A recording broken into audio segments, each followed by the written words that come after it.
നമസ്കാരം. മലയാളി വാർത്തയിലേക്ക് സ്വാഗതം.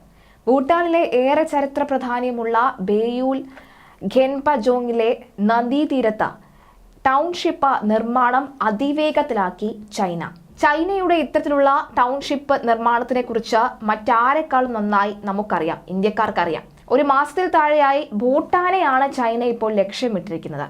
ഒരു മാസത്തിൽ താഴെയായി പഴക്കമുള്ള പുതിയ ഉപഗ്രഹ ചിത്രങ്ങളാണ് വടക്ക് കിഴക്കൻ ഭൂട്ടാനിലേക്ക് ചൈന അനധികൃതമായി കയറുന്നതിന്റെ വിവരങ്ങൾ പുറത്തു കൊണ്ടുവന്നത്.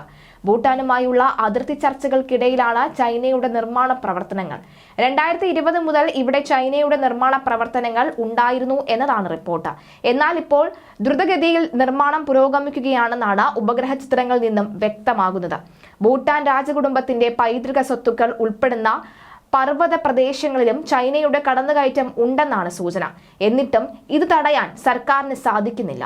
8 ലക്ഷത്തിൽ താഴെ ജനസംഖ്യയുള്ള രാജ്യമായ ഭൂട്ടാൻ ലോകത്തിലെ വൻ ശക്തികളിലൊന്നായ ചൈനയുടെ അനധികൃത കടന്നുകയറ്റം തടയുന്നതിന് പരിമിതികളുണ്ട്. അതുകൊണ്ട് തന്നെ ഇന്ത്യയും ഇക്കാര്യം സസൂക്ഷ്മം നിരീക്ഷിച്ചു വരികയാണ്. ഭൂട്ടാന്റെ ചില ഭാഗങ്ങളിൽ ചൈനയുടെ അധിനിവേശം ഇന്ത്യയുടെ സുരക്ഷയിലും ആഴത്തിലുള്ള പ്രത്യാഘാതങ്ങൾ ഉണ്ടാകുന്നതാണ്.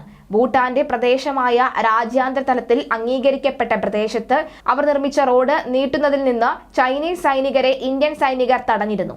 2017 സിക്കിമിനോട് ചേർന്നുള്ള ദോക്ലാം പീഠഭൂമിയിൽ ഇന്ത്യയുടെയും ചൈനയുടെയും സൈനികർ ഏറ്റുമുട്ടുകയും ഉണ്ടായി. അതിനുശേഷം ചൈനീസ് തൊഴിലാളികൾ ഭൂട്ടാൻ പ്രദേശത്തിനോട് കിഴക്കും ദോക്ലാമിനോട് ചേർന്നും കിടക്കുന്ന അമുചു നദീതടത്തിലെ 3 ഗ്രാമങ്ങൾ നിർമ്മിക്കാൻ തുടങ്ങി. ഇന്ത്യയുടെ വടക്ക് കിഴക്കൻ ഭാഗത്തെ മറ്റ് ഭാഗങ്ങളുമായി ബന്ധിപ്പിക്കുന്ന ഇടുങ്ങിയ ഭൂപ്രദേശമായ സിലിഗുരി ഇടനാഴിക്ക് ഭീഷണിയാകുന്ന തരത്തിൽ തങ്ങളുടെ സാന്നിധ്യം തെക്കോട്ട് വ്യാപിക്കാനുള്ള നീക്കത്തിന്റെ ഭാഗമായാണ് ഭൂട്ടാനിൽ ചൈനയുടെ അധിനിവേശം എന്നാണ് ഇന്ത്യ കരുതുന്നത്. ഇന്ത്യ ഏതായാലും കരുത്തോടുകൂടി തന്നെയാണ് മുന്നോട്ട് നീങ്ങുന്നത് എന്ന കാര്യത്തിൽ സംശയമില്ല.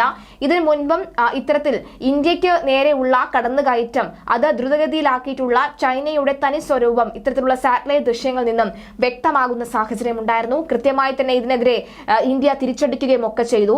ഇപ്പോൾ അതിനുശേഷമാണ് ഭൂട്ടാനെ ലക്ഷ്യമിട്ട് ഇപ്പോൾ ചൈന നീങ്ങുന്നത് എന്നതുകൂടിയാണ് വ്യക്തമാകുന്നത്. ഭൂട്ടാന്റെ ചില ഭാഗങ്ങളിൽ ചൈനയുടെ അധിനിവേശം ഇന്ത്യയുടെ സുരക്ഷയിലും ആഴത്തിലുള്ള പ്രത്യാഘാതങ്ങൾ ഉണ്ടാക്കുമെന്ന് തന്നെയാണ് നിരീക്ഷണം പുറത്തുവരുന്നത്. ഭൂട്ടാന്റെ പ്രദേശമായ രാജ്യാന്തര തലത്തിൽ അംഗീകരിക്കപ്പെട്ട പ്രദേശത്ത് അവർ നിർമ്മിച്ച റോഡ് നീട്ടുന്നതിൽ നിന്ന് ചൈനീസ് സൈനികരെ ഇന്ത്യൻ സൈനികർ തടഞ്ഞിരുന്നത് വലിയ വാർത്തയായിരുന്നു. ഇതിനെതിരെ 2017 ഈ ദോക്ലാമിൽ വെച്ച് തന്നെയാണ് ഇന്ത്യയുടെയും ചൈനയുടെയും സൈനികർ ഏറ്റുമുട്ടുകയും ഒക്കെ ചെയ്തത്. എന്തായാലും ഈ സാറ്റലൈറ്റ് ചിത്രം പുറത്തു വരുമ്പോൾ വലിയ തോതിലുള്ള ചർച്ചാ വിഷയമാവുകയാണ്. ചൈന ഇതിന് മറുപടി നൽകുമോ ഇല്ലയോ എന്ന് കണ്ടറിയാം.